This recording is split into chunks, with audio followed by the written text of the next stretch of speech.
Ama naming Diyos, nilalapit ko sa iyo ang taong nanonood ngayon. Hindi ko alam ang lahat ng detalye ng pinagdadaanan niya. Pero ikaw, alam mo lahat.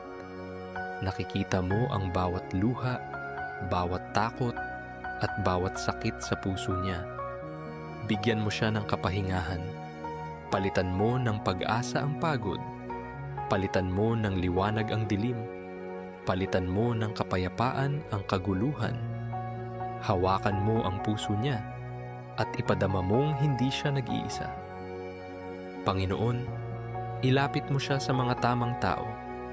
Bigyan mo siya ng lakas para muling maniwala na may magandang bukas at hindi pa huli ang lahat.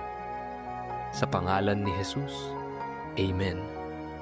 Kung ramdam mong para sa iyo ang panalangin to, i-like mo ang video, i-share mo ito sa iba na kailangan din ng dasal, at huwag mong kalimutang i-follow ang page na to para mas marami pa tayong panalangin pagsasaluhan.